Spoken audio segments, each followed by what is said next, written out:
Hello everyone, I'm Seema Syeda. I'll be moderating this workshop called Against Fortress Europe today. I'm here from the campaign group Another Europe is Possible. We were founded in 2016 to fight the reactionary politics of Brexit from the left. We're here to fight against rising nationalism, against crony capitalism, against borders, against attacks on workers and migrants' rights. These are what the far-right projects of Brexit, of Nigel Farage, of Boris Johnson, of Donald Trump, of Putin, Orban, Modi and others stand for. But we're here to fight against this and to fight for an alternative model.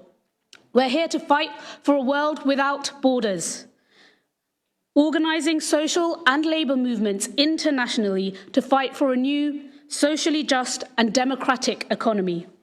We fight for freedom of movement of all people, regardless of skin colour or countries of origin. We fight for an end to climate catastrophe and imperialist wars. We fight against Fortress Europe. Today, we are again, like many times before, seeing millions of people crossing the borders of Europe. Russia's imperialist war on Ukraine has created millions of refugees who are fleeing in desperation and exhaustion.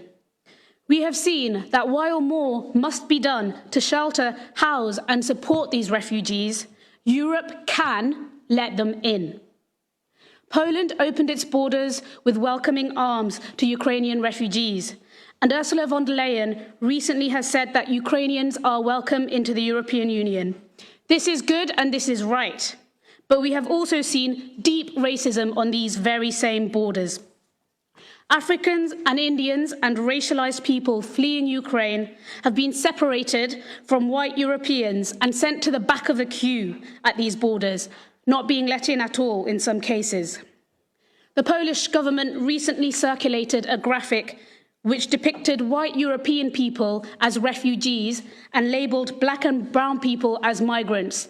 Black and brown people have been dehumanized and depicted as savages, whereas people with white skin are supposedly civilized. The response to this conflict could not have highlighted more clearly how Western governments and media dehumanize racialized people. In English media reporting, Ukrainian refugees are rightly described as desperate and exhausted. The British tabloid media, from the Daily Mail to the Telegraph, is shaming the British government, rightly, for not letting more Ukrainians in. Yet, when racialized refugees from Syria, Afghanistan, Iraq and elsewhere arrive at the borders, they are depicted as threats and menaces. As a woman of colour, this racism is something I've always been acutely aware of. In 2015, when racialized refugees arrived at the borders of Europe, it was described as a crisis, not as it naturally should be thought of as a crisis for the refugees themselves, but instead it was a crisis for Europe and for white Europeans. In Britain, during the Brexit debates, Nigel Farage circulated his Breaking Point poster. This poster showed hundreds of black and brown refugees as aliens who are invading the country. Now, Ukrainian refugees should obviously be welcomed across Europe, but so should migrants and refugees from everywhere. Migration is a right. We should all be free to move wherever in the world we want to, for whatever reason. If it is love, for family, for a better life, and especially if we are fleeing war, violence, repression, and abuse. We must end this Orientalist discourse which depicts white people as civilized and racialized people as savages. I use the term racialized because race itself is a social construct used by capitalist and imperialist powers to create hierarchies and justify the domination, exploitation, and brutal murder of people from the global south. And that is why Fortress Europe still stands. But the reason we are here today is to dismantle Fortress Europe. We can only do that through collective internationalist organisation. through unequivocal defence of migrants, and through providing serious material solidarity to migrants. With our money through supporting migrants' rights organisations, with our bodies through direct action, and through our labour power through strikes. Now, there's enough of me speaking about the problems of Europe. We have a brilliant set of activists and politicians here today who will tell us what they are doing to organise to dismantle Fortress Europe. Each speaker will speak in turn, and then we'll open up to the audience for questions and comments. Our first speaker is Cornelia Ernst, who will be joining us online. She is the MEP for Die Linke, and she is representing the left group in the European Parliament. Cornelia, I've seen that in a recent press conference, you've called for the director of Frontex to be fired after a migrant has raised a case challenging brutal and illegal pushbacks. Tell us more about how you're campaigning to dismantle Fortress Europe.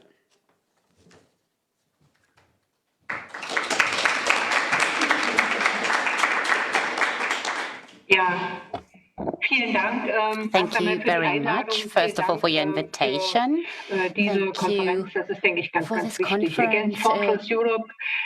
is very important. Against Fortress Europe, I'd like to talk on three subjects. First of all, we know that 3 million people have fled during the last few weeks from Ukraine into EU, and we have also within that country millions of people.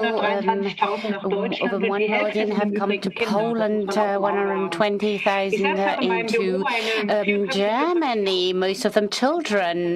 There is a family of 4 living in my home, by the way. In these two last weeks, and this family, and that's a difference to these refugees in the past, they have opened a bank account. I've already looking for a housing, and they're becoming really optimistic about their new life. That's really good. So it shows that when the member state in Europe wants to do something, integrate, it works. So it's an application of the temporary acceptance directive. In 2001, it was born after the war in Yugoslavia, and just a few days before my Ukrainian family has come back, I've come back from Lithuania, Estonia, who also want to accept refugees. We've had it. And at the same time, they refused military other refugees. They were in a sort of prison-like establishment. And I heard Iraqi with her children, who was absolutely, he was also fled war, and she was so sad. And 1 month ago, I then Iranians, there was a young Somali in Greece who was panically to go into the streets to be recognized simply because her camp was closed where she lived before. So when today we talk about giving all our help and empathy to Ukrainian refugees, and we should do that, we should never forget all these others. So my most important message today is we should never accept that there are refugees of first class and second class. These state-supported propaganda to say that Ukrainians are the real refugees, our people, and the others are just migrants who have more or less no reason to come here. This is racism. It's morally unacceptable. It is a deeply racist approach that we have to fight for. Second point, yes, Fortress Europe, it exists, even if we open our gates to people from Ukraine. For all others seeking asylum in Europe, there is this fortress. And the application of this directive has built up this fortress everywhere in the whole around Europe. Everything's closed up. I've looked at on the borders. I've seen it. I've seen it in Milubas, in Greece, in Croatia, in Cyprus, in Slovenia, etc. Everywhere. area, fences. And that have never ever existed in our history. This fortress is visible. You can see it in Croatian woods and the northern border of Bosnia, etc. There is barbed wire. Poland has set up 186 kilometers of a fence on the border to Belarus, and it hopes to be financed by Europe. A fence in the middle of a natural reserve against just a few people from Iran, Afghanistan, etc. This Lithuanian fence against Belarus is 180 kilometers. It costs millions of euros. In the middle Mediterranean, people die in what? So it's all around the coastlines of Europe. That is the fortress.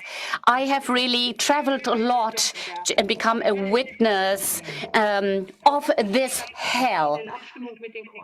And this is in accordance with the border control police, where people are pushed back to Bosnians from Croatia. They take them everything from them: their passports, their money, their mobile phones, etc. And they might accept young girls, maybe. There were also recommendations to those coming up there to take off their clothes, etc. Those who treat illegal refugees in Poland lose their license when they're doctors, etc. These people who come leave their countries for good reasons, and there's a real violence against people, and that's the first thing. Stop this violence. Refugees shan't be criminalized, and there shouldn't be a selection between the good and the bad refugees. It's a human right asylum, and it is a civilizatory gain that have been set up after the Second World War. So it shall not be given up for any reasons. As for pushbacks, on an everyday basis, on the outside frontiers, there are pushbacks that are illegal. They're against civil rights on the outside border of the EU.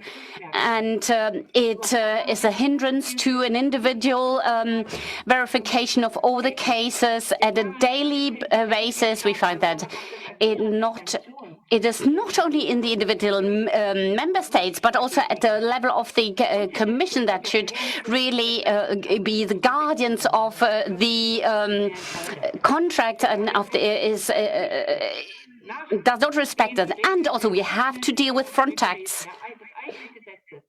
They do not respect their own rules, their own legislations, and they should absolutely immediately stop actions when there's a fight against human rights. It is incredible that there are pushbacks at all. We, as European Parliament, have delivered proofs of pushbacks from Frontex, and this is why we want that the Frontex working group, in the working groups, they have to without us, there wouldn't be this group on Frontex works.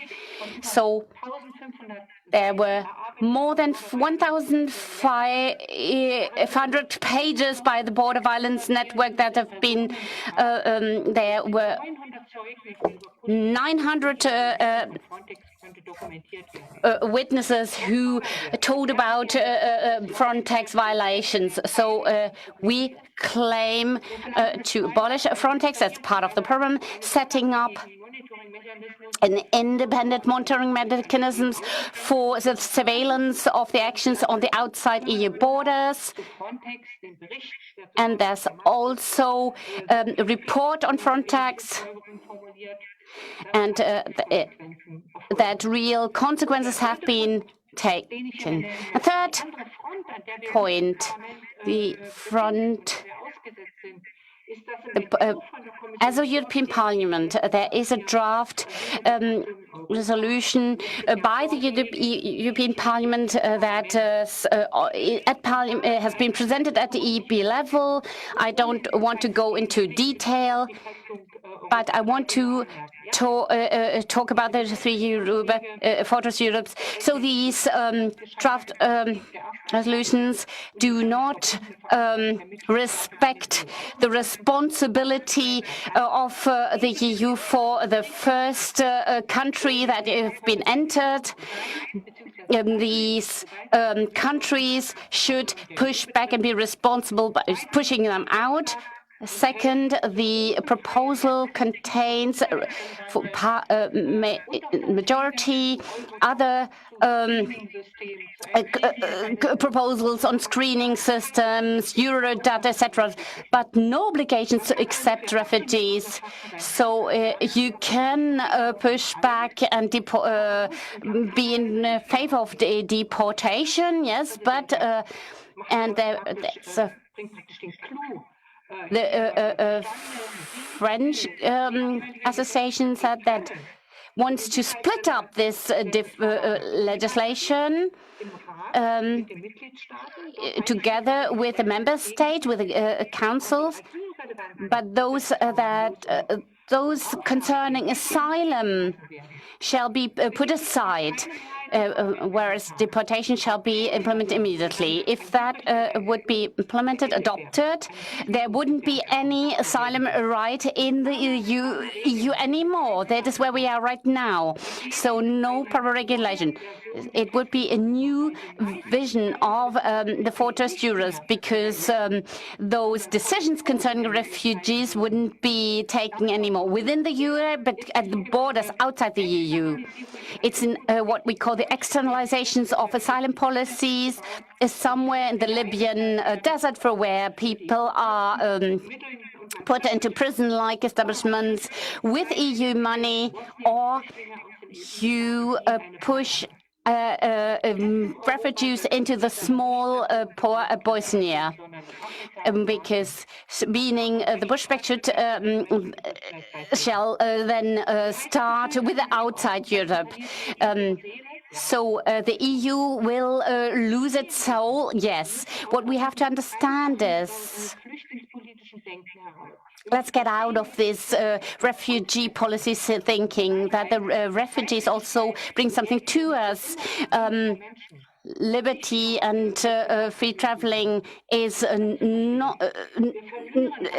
not valid for any for many people anymore. We have to overcome not only the fences or borders that are still coming from the 19th century.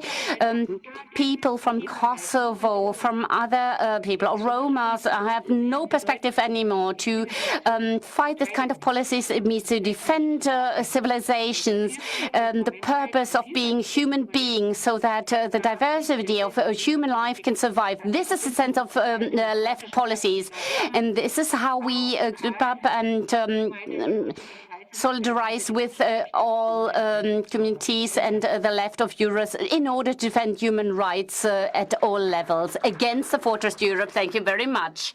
Thank you so much, Cornelia. Can everyone hear me okay? Yes. Frontex is obviously killing migrants and refugees in the Mediterranean, and the same thing is happening in the UK with our border force killing people in the Channel. 27 people died in the Channel over Christmas, including families. The UK border force is also implementing illegal pushbacks. They're also trialling long-range acoustic devices which create a sound of such high frequency that will cause vomiting in people who hear it. And this is a brutal assault on migrants, refugees and asylum seekers that our government is doing.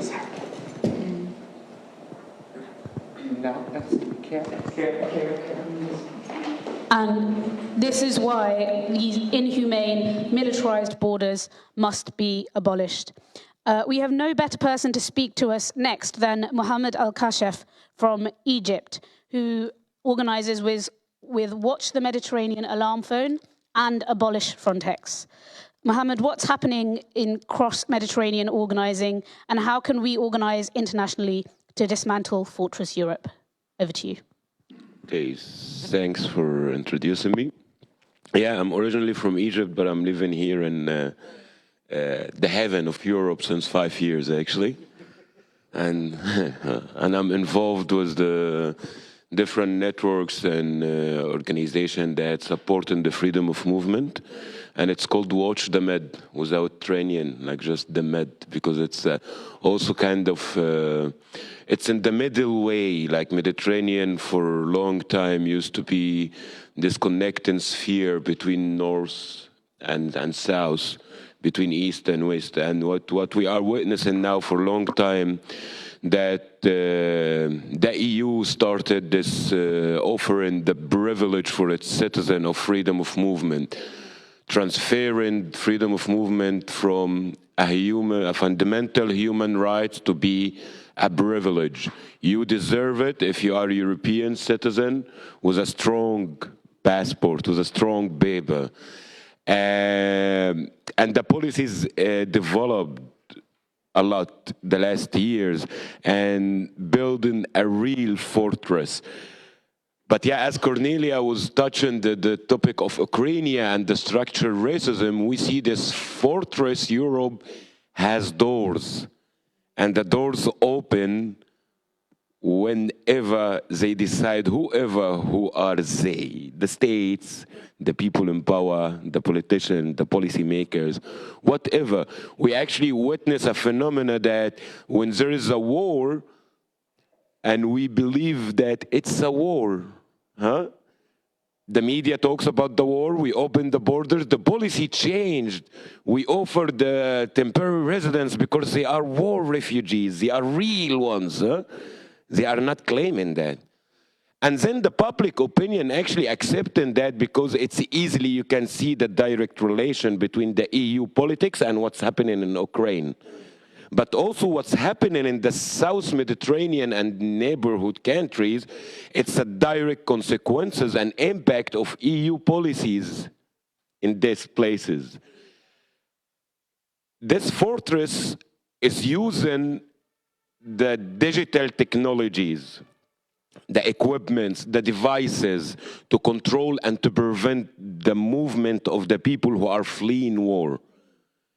And it's so hypocritical to see how much money spent on Frontex, for example. This is the institute who implementing such security policies to secure. This is the agency to secure the European borders.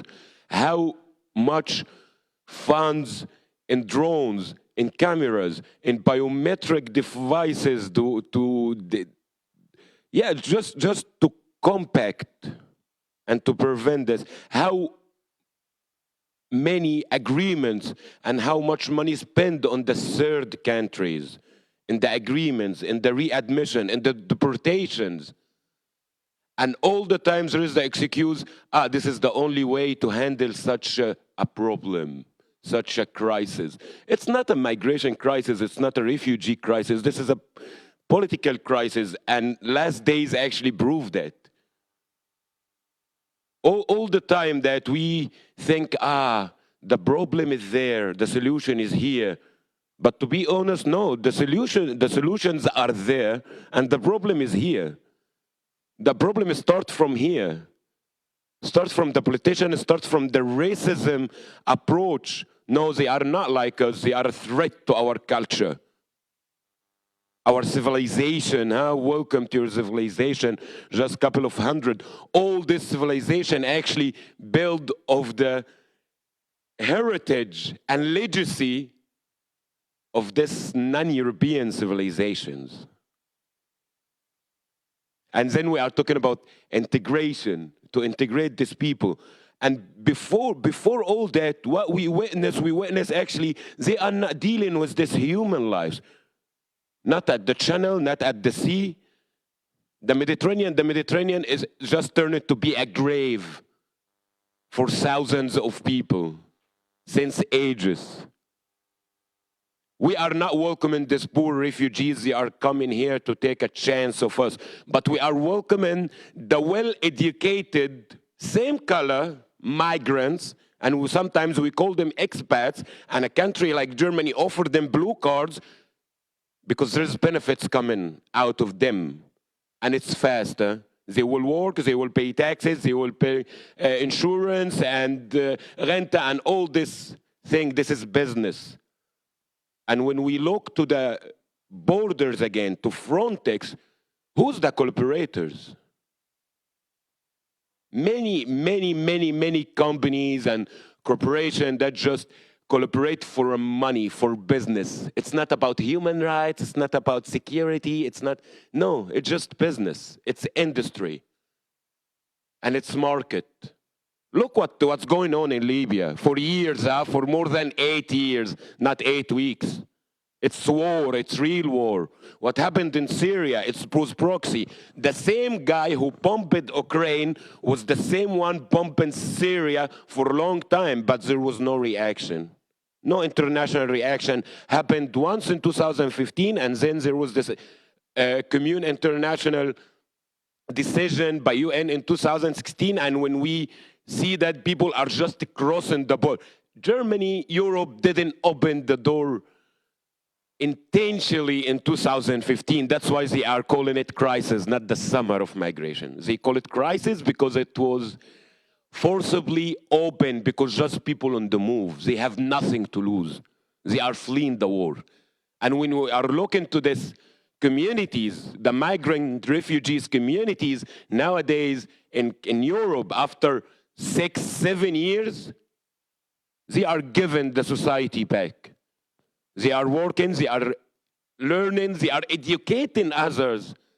And the integration is working, vice versa, 2 ways, not just one way. And this is the thing, the problem in the system. Because we are the human, we are the lawyers, we are the politicians, we are the policy makers who make the laws and the policies. And we have the ability to change it, but not the intention. Whatever else that we are talking about, all the details, every day in a daily life happening incidents to prevent people drown, to criminalize the solidarity, and to criminalize the migrant themselves. The stage of victimizing the refugee in the media, done. Khalas wallah. Now we are in the next stage. Criminalize them because they don't deserve. Go back to your origin. Go back to your home country. Why you are here? You are economical migrant. Hello, welcome. So what the shame of someone being an economical migrant, looking for better life, because you destroyed their countries, you destroyed their lands, you stole their resources. Welcome the post-colonial era.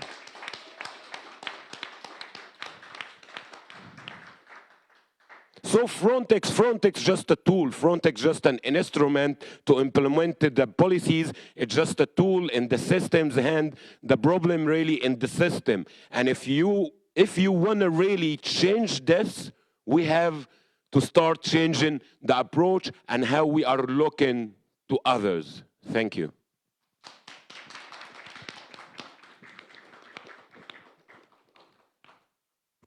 Thank you, Mohammed.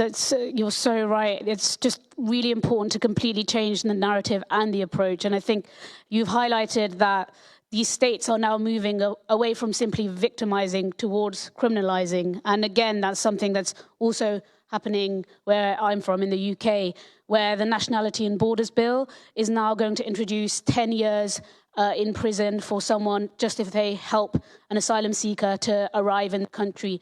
And the people who are going to be most affected by this is the asylum seekers themselves, because they're trying to bring small boats that have poor structures, that are leaking, and where people have drowned before, across the channel, and they're just trying to save each other by steering the boat. But simply putting their hand and steering the boat is what's going to mean that when they get to the country, they'll be accused of a crime, and the government will try to put them in prison.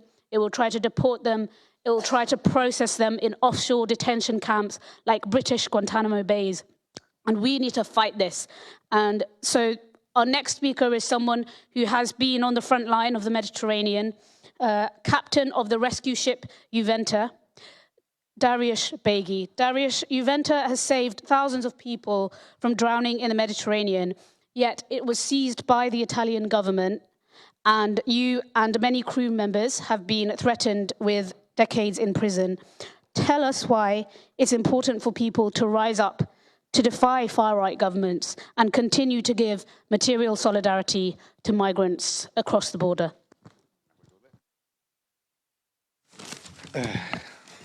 So, ich werde auf Deutsch reden. Vielleicht für die Leute, die Headphones haben, I will speak in German, because I have more emotion. In German. Ich möchte diese Rede einem vierjährigen Jungen widmen, von dem die meisten nicht gehört haben werden in Europa. Dieser vierjährige Junge ist vor ein paar Tagen im Efros River, also dem Fluss zwischen der Türkei und Griechenland, ertrunken. Drowned in the Efros River between Turkey and Greece a couple of days ago. He left the wrong country, he had the wrong passport, no one was interested. 30 Syrians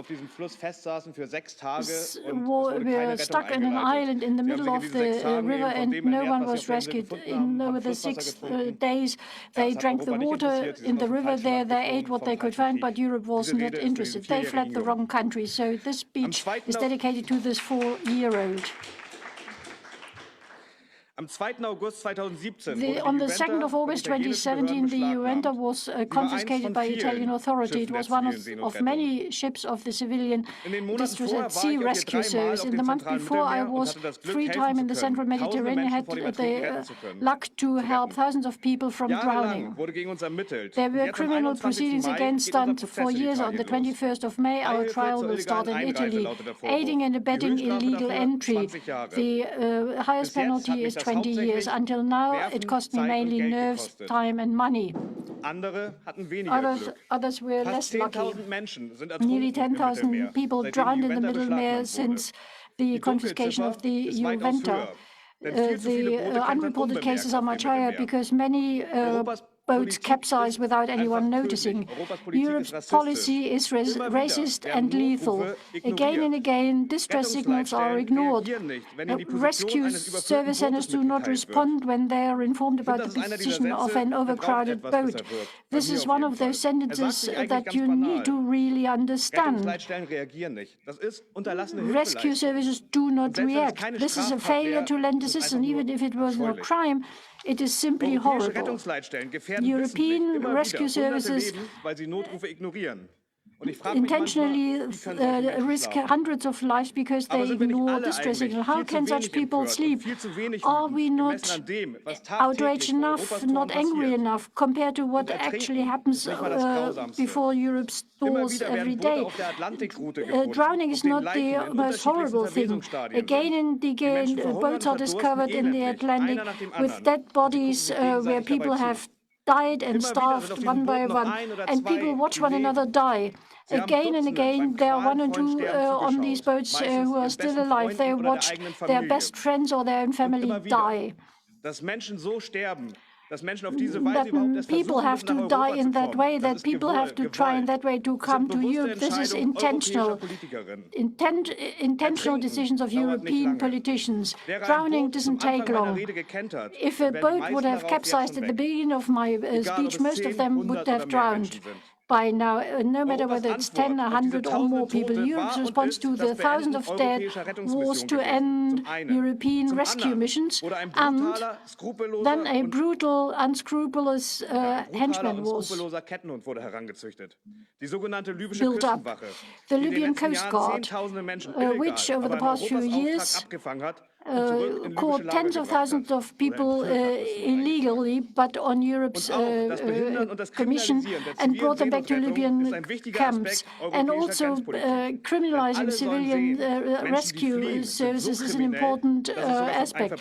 Everybody needs to understand people who flee are criminals, and it's a crime to show solidarity. Imagine you would have read a newspaper this morning and you would have said 4 Italians in court in Hamburg because they helped people flee Ukraine, or 20 killer from Ukraine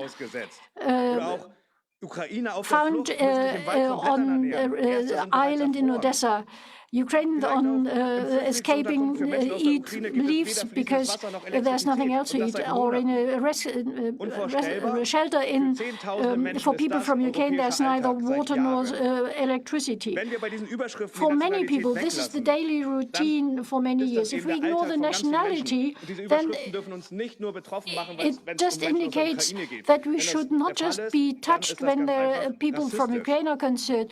If we care about the nationality, in that case, it's simply racist. I'm an old punk, and I keep hearing that we have a police problem. We have a much bigger problem. We have a racism problem in the whole of Europe. Of course, there is racial profiling, motivated police check. When I'm the only one in a railway station checked because I'm the only one with a different hair or eye color. I'm the only one to show on the train my passport to prove that I'm one of you. Or when I leave Germany and I have to show to a Frontex henchman that I can speak German, although I have a passport. The police is part of society and just reflects it. But also the coverage in the media about the war in Ukraine, I do not know whether you've noticed. The distinction made between the different classes of refugees. When reporters and journalists say, I feel so touched because these are white people, blonde hair, blue eyes. Europe has a racism problem. A few months ago, nearly 1,000 people were stopped at the Polish border. Some of them are still here. The message was, Europe must not be blackmailed. We watched them freezing. Just imagine this would happen with people from Ukraine. Right now, people are criminalized in Poland who did not want to watch those fleeing freeze. For years, tens of thousands live in Greek camps under the most horrible conditions, without medical supply, without legal assistance, without sufficient food. And in Moria, every 4th child tried to kill itself. Young people between 7 and 17. Just imagine such reports came from camps in which people from Ukraine are housed. There won't be such reports, I'm sure, because those fleeing Ukraine are well taken care of. There are hotels, toys, legal advice, and medical supply. And this is good. I'm happy for these people, really. But it's so damn unfair. For months, they've been trying to put the focus on the war in Yemen, or the hunger in Madagascar, or the bombing of the Kurdish areas by Turkey. I have the feeling that everyone supporting people fleeing are desperate because of the inequality, open racism, but also because it's something great, wonderful, and beautiful when people are helped. But we do not know what to do in view of the inequality. I'm an old punk, and I want to grumble. It's insincere. But the empathy and the solidarity are genuine. The activist in me says, say welcome to the people on the first step. Extend your hand and show them the wall of solidarity. On the rescue ships, I met people from different political camps. Of course, here too, it is true to say fascism is not an opinion but a crime. But the crew has one shared hope, that people are no longer in mortal danger just to come to Europe. And the whole crew has just one objective, to give all they can in order to rescue at least a few people. I read a tweet recently which touched me very much. The question was asked, what would happen if people have to flee Germany because a war breaks out? Would black people and people of color be then on the borders and will not be left out? If I leave my passport in the panic, is that important to prove that I'm German?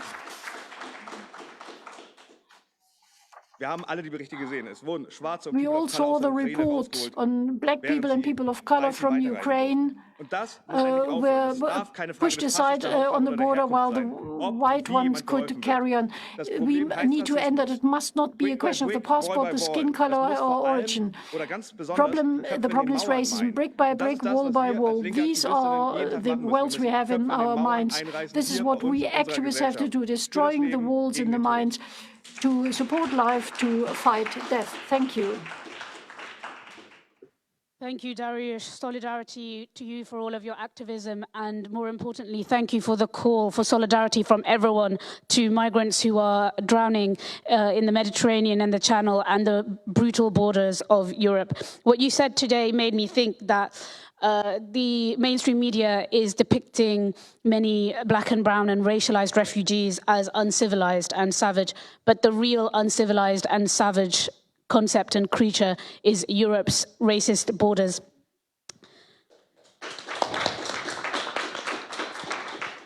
Thank you also for linking the police with the border system. This structural racism permeates all elements of the state in the European Union, in Britain, and across the globe, and we must fight state oppression wherever we find it. For those of you who are watching online, soon we'll have the opportunity to have audience questions and comments. So please do send in any questions in the chat on Zoom or the Q&A on Zoom, and hopefully they'll be fed into me later and we can discuss them. Now, our next speaker was supposed to be Lucy Nganga from the International Women's Space, which is a feminist, anti-racist political group led by migrant and refugee women. But unfortunately, she was not able to make it today. So we'll move on to our next speaker, who's joining us from Poland, Jarmila Rybnicka. Jarmila is a sociologist and activist and founder of Kuchnia Konfliktu, Conflict Kitchen, which is a project in Poland co-created by refugees where meals can be shared from all over the world. Jarmila, please tell us more about your activism.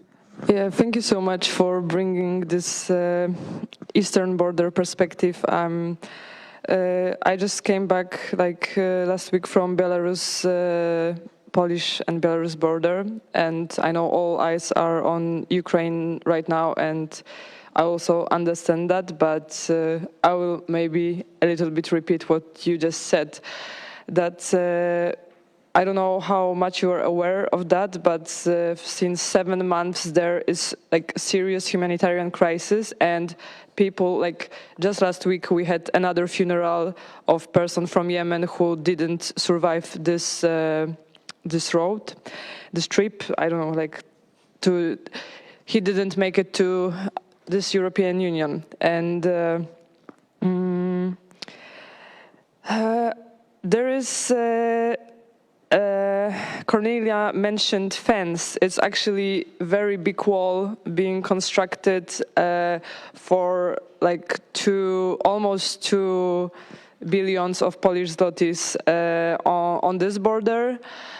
And why is that? Because people who are looking for asylum there are coming from Syria, Iraq, Yemen, Somalia, and different countries which are not so welcomed. And what is really crucial also for you to get maybe understanding how does it look like there, there is also special zone there where no media, no activists, no organizations can enter. So this is to prevent us to support those people. There are illegal pushbacks going on all the time. I met people who tried to enter Poland 15 times, and they were pushed back brutally by Polish border guards on the Belarus side. And there is so much violence going on in Belarus. I mean, all the people I meet in all interventions experienced inhuman treatment, rapes, beatings, and all the worst things you can imagine, and still Polish guards are pushing them away, and if in some case we manage to help those people to ask for asylum, and this legal procedure starts, and this is how it should look like, but it's really an exception. Then even then, our courts and social border guards are asking for detention for them. And right now in Poland, since this last half year, there is so many families and all people in detention centers which are in a very, very bad conditions. And while we are looking at what's happening with Ukraine, I'm really happy to see Polish society mobilize so much to host all the people, to support them, and it's amazing. Like, most of my friends and all people I know are hosting some Ukrainian refugees right now, but this is like so striking. We can do that, and somehow those people are either pushed back and killed there, or put in detention centers for months and months, and maybe even deported. So one more thing about criminalizing help, it's happening also on the eastern border, giving hot soup to people who were freezing there while it was like -14. We are threatened all the time by police that we will have charges for helping in illegal crossing the border and stuff like that. And somehow there is no international organizations there. There is no media there, and it's even like Polish Red Cross or international branches of Red Cross, no one is there. And you can see how many different kind of organizations are right now on the Polish-Ukrainian border, and it's just crazy. Just last week we were supporting family from Iraq, from Kurdistan, with 8 children, and we didn't make it to meet them because they were taken by border guards to border guard station, and they were kept there for hours. Police denied them access to medical assistance, even though they wanted to. One daughter, younger, was in need to go to hospital.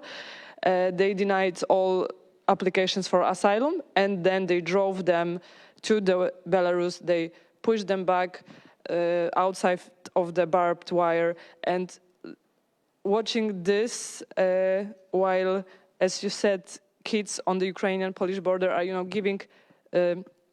receive, toys from the same border guards, and on Twitter from Border Guards Institution, you can see that at the same day they are bragging that, yeah, we accepted so many thousands of people and 2 million people in a week, and at the same time they are so proud that they prevented this illegal migrants, 20 people, they prevented them from entering Poland, and this is, yeah, it's just crazy.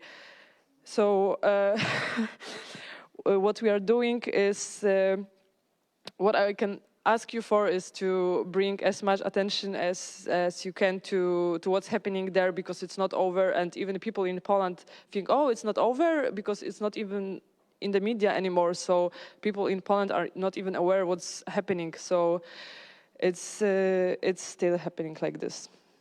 Thank you so much.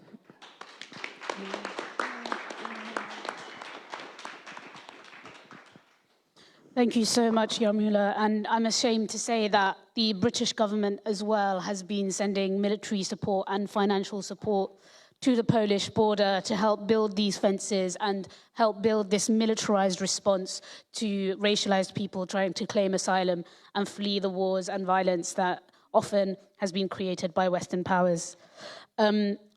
We've actually reported on this on our blog, Brexit Spotlight, so if anyone wants to find out more about that, you please do have a look on that. But at the same time, there's, as you've highlighted, there's a lot of positive activity and material solidarity happening in Poland. I've heard of the group Grupa Granica, and oh, brilliant. So, you know, activists are on the ground providing material support and assistance. And just as the far-right governments are, from Britain and Poland are organizing together to advance their fascistic agenda, we, the left, should organize internationally and send our assistance, our support, and all the resources that we can dedicate to amplify material solidarity in these border regions. So thank you. Okay, so now we're going to have some time for some questions and audience interaction. Does anyone have any questions from the floor or comments?